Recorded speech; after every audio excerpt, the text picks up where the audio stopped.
Salut, dragi prieteni! Bine ați revenit pe canalul Grădina pentru Toți! Aveți castraveți și nu știți cum să-i copiliți? Nicio problemă! În episodul de astăzi o să învățăm cum se copilesc castraveții în așa fel încât planta să producă cât mai mulți castraveți, nu frunze.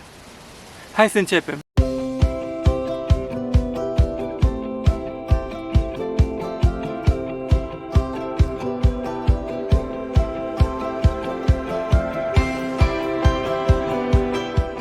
Trecem direct la treabă. Vă prezint în acest moment o plantă de castraveți. Vedeți că ea are o tulpină centrală care pornește de jos din sol și urcă în sus. Și pe alocuri, cum e aici, sunt subțiori. Și în fiecare dintre acești subțiori avem 4 elemente, sau ar trebui să avem 4 elemente ale plantei de castraveți. Și avem în felul următor. Avem frunza. Vedeți frunza? Practic, aceasta este ca o mică centrală energetică, fiindcă prin ea se realizează fotosinteza și este foarte important pentru plantă ca să-și capete energia. Avem mustața aceasta, care are rolul de a se prinde, de a se agăța de diverse lucruri, are rolul de a se agăța și de a susține planta. Bineînțeles că avem castraveciorul, care este practic motivul pentru care creștem această plantă, și avem copilul, care practic este un copil care va crește și va forma o nouă tulpină dacă lăsăm. Ce trebuie să facem noi în momentul de față este să înlăturăm acest copil. Vedeți, este fraged. Se poate înlătura foarte, foarte ușor cu mâna când e la stadiul ăsta de dezvoltare. Se ia pur și simplu și se rupe. Și așa nu mai avem copil, avem doar mustață, castravete și frunză. În acest cadru am decis să filmez mustața, care vedeți cât de bine s-a prins de ața de palisat. Practic ăsta este rolul mustății, să prindă de ața de palisat, sau mă rog, dacă dumneavoastră decideți să puneți castraveți care se urce pe un gard sau pe un alt tip de structură de palisat, această mustață se va prinde și va susține planta. Aceeași poveste și aici.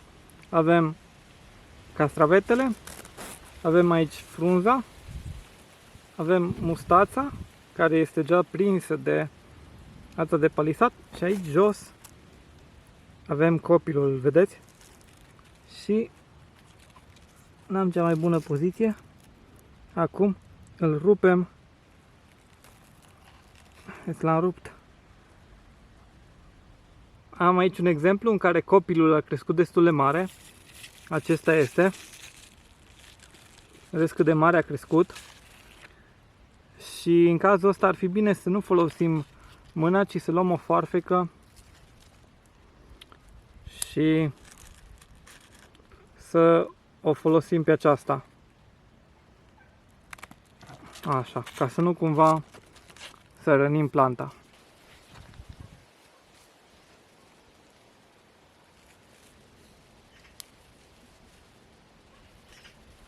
Folosesc cleme din acestea pentru palisarea castraveților pe ața de palisat. Din cauza faptului că folosesc acele cleme pentru palisat, nu am nevoie de aceste mustăți, așa că le rup. De fapt, aceste mustăți iau foarte mult din energia plantei. Castraveții își consumă o resursă importantă cu aceste mustăți. De aceea e bine să le rupem. Bine să le rupem, mai ales dacă avem cleme cu care să palisăm castraveții pe ața de palisat. Și aici. Și aici.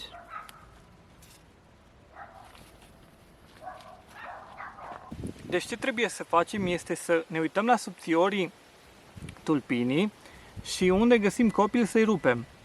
Făcând acest lucru, planta va crește cu o singură tulpină și se va concentra pe producerea de flori și de castraveți. Nu se va concentra pe producerea de alte tulpini, care ar lua foarte multă energie plantei, și se va concentra pe producția de castraveți și flori. Dacă vei copili în felul acesta, cum am eu această plantă de castraveți în stânga mea, va crește o singură tulpină și va concentra producția pe castraveți, nu pe frunze. Dacă cumva ați lăsat ca planta dumneavoastră să crească acel copil și s-a dezvoltat, o să observați că la rândul lui această tulpină nou formată din copil, un pic, la subțiori, practic va face același lucru ca tulpina principală. Va avea o frunză, va avea o floare sau un fruct, va avea o mustață, care acum a fost ruptă, că eu de obicei le rup, nu le las, și în cazul ăsta am rupt-o, și va avea un alt copil. Și din acel copil va mai da o tulpină. Deci din fiecare copil va da o tulpină care la rândul ei va da alți copili, alte tulpini. Și practic dacă nu copilim, toată planta noastră va deveni un adevărat labirint, o adevărată tufă. Și să știți că există un pericol mare de care mulți nu știu. Planta fiind sub formă de tufă, dacă cumva un castravete a ajuns la coacere completă, adică a ajuns în stadiul ăla în care, știți, castraveții aceia de semințe, care sunt deja galbeni și se pot lua semințele din ei, în cazul acela planta se va opri din produs. Fiindcă planta are un singur rol, să lase urmași, și dacă simte că a lăsat deja urmași prin coacerea acelui castravete, se va opri din produs. De aceea nu trebuie să lăsăm planta să fie o tufă, fiindcă foarte ușor putem să lăsăm, să nu găsim un castravete care îl vom găsi doar după ce se va coace. Așa că ce avem de făcut, în cazul ăsta în care am lăsat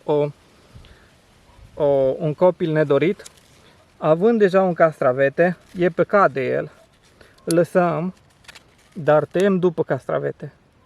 Deci venim așa și am tăiat și am lăsat doar castravetele. La fel și aici, văd că am mai lăsat unul. Pac, am tăiat. Și am lăsat 2 castraveciori, dar nu am lăsat tulpina să meargă mai departe. Dacă ți-a plăcut acest video până acum, nu uita să dai un like. În acest fel tu ajuți canalul să se dezvolte și această informație să ajungă la cât mai multe persoane.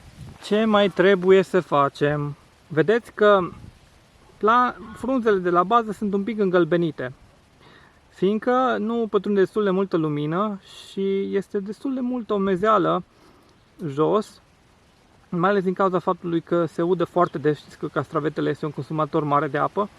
Din cauza asta, planta este mai predispusă, aceste frunze sunt mai predispuse la boli fungice. În această cauză, pentru a crea un mediu mai bun pentru plantă, venim și înlăturăm aceste frunze galbene.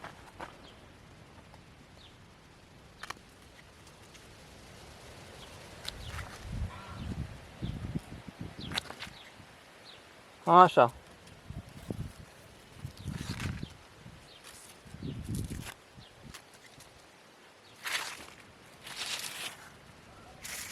Vedeți, după ce am înlăturat frunzele, planta este mult mai aerisită, aerul pătrunde, lumina pătrunde și planta este mai puțin predispusă la boli fungice. Câteva motive pentru care este important ca să copilești castraveții pe o singură tulpină principală. Primul motiv ar fi că planta se concentrează pe a produce flori și a produce castraveți. Nu se concentrează pe a face alte tulpini. Deci de aia trebuie să-i copilim. Practic același principiu ca la roșii. Copilim ca să nu facă alte tulpini, să nu dea în tufă, să se concentreze pe producția de fruct. Al doilea motiv este că copilind în acest fel nu se face tufă, boala este mai puțin predispusă la boli fungice. Al treilea motiv ar fi că poți să ai un randament mai bun de producția castraveților pe 1 metru pătrat. Fiindcă tu, ducând planta pe verticală, poți să produci pe un spațiu mai mic, fiindcă planta va ocupa spațiu în verticală, nu în orizontală. Și atunci poți să produci mai mulți castraveți per metru pătrat decât, de exemplu, dacă i-ai lăsat să se întindă pe jos. Trebuie să menționăm că sunt două tipuri de castraveți. Castraveți clasici, care au flori masculine și flori feminine și necesită polenizarea. Albinele se duc la florile masculine, iau polenul de acolo și îl duc la florile feminine. Și avem tipul partenocarpic, care este tipul de castravete care are doar flori femeiești. Și acesta nu necesită polenizare, se autopolenizează singur. La tip clasic, la începutul tulpinii, majoritatea florilor sunt femeiești. Vedeți? Nu au castraveciorul acela în spate, au doar floarea. Doar floarea pe o tijă mică. Nu au acel castravecior, nu au ovarul. Deci la baza tulpinii până la câțiva subțiori sunt doar masculini. Doar flori masculine. Și pe cum urcăm, uitați, încep să apară și florile feminine.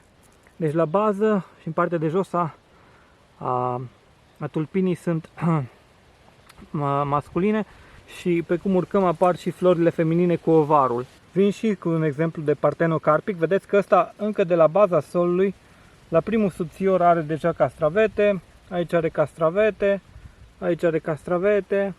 Deci la fiecare subțior are castravete, adică flori de parte femeiască. Dacă ați copilit în felul în care am copilit eu, pe o singură tulpină principală, la cei clasici, în partea de jos, sunt florile masculine și de-abia apoi apar florile feminine cu castravecior, de la mijloc în sus, să zic așa, și la cei partenocarpici, pe toată tulpina vor fi doar flori feminine. Totuși, planta crește într-un ritm foarte accelerat și va ajunge repede la capătul structurii de palisat foarte, foarte repede. Nu va dura mult până se va dezvolta la stadiul ăla. Atunci ce e de făcut? Ca să avem un randament cât mai bun, să avem rezultate cât mai bune, să avem cât mai mulți castraveți. E bine, eu când va ajunge în capătul structurii de palisat, ce voi lăsa vârful, 1, 2, 3 copii, voi lăsa vârful, 1, 2, 3 copii, să se dezvolte. Împreună vor fi 4 noi tulpini care, ajuns odată la vârf, nu vor mai crește în sus, vor crește în jos și vor fi ca un fel de perdea, ca un fel de umbrelă. De fapt, și se spune palisare tip umbrelă. Și castraveții vor fi făcuți pe aceste noi 4 tulpini și vor fi foarte mulți. Va fi un randament grozav. Acum, pe final, haideți să vă dau câteva sfaturi de a stimula planta să producă cât mai mulți castraveți. Cum ziceam, scopul plantei de castravete este să producă urmași, să facă semințe pentru a produce urmași. Din cauza aceasta, cu cât culegi mai mult, cu atât planta produce mai mult. Fiindcă ea simte că i-ai luat fructul, simte că i-ai luat viitoarele semințe. Și atunci încearcă să producă altele noi. De aceea, culege. Acesta este îndemnul meu pentru tine dacă ai castraveți. Nu lăsa planta să facă cumva un castravete de copt, un castravete de sămânță. Nu o lăsa ca să facă castravete matur, fiindcă atunci se va opri complet din producție. Nu uita să uzi. Castraveții sunt 90% apă. Dacă tu nu uzi, aceștia nu vor produce la fel de bine. Și în plus, dacă nu uzi, eu uz zilnic și trebuie udat zilnic, gustul castraveților va fi amar. Scrie-mi în secțiunea de comentarii, te rog, dacă ai pus și tu castraveții anul acesta. Cum s-au dezvoltat până acum? Ai avut vreo problemă cu ei? De asemenea, dacă ți-a plăcut acest video, nu uita să-i dai un like. Abonează-te! Dacă vrei să fii notificat, atenționat de fiecare dată când apare un video nou, apasă și clopoțelul de notificări. Și dacă cumva ai un prieten care are nevoie de această informație, împărtășește acest video cu el. Mulțumesc foarte mult, ne vedem data viitoare. Pa!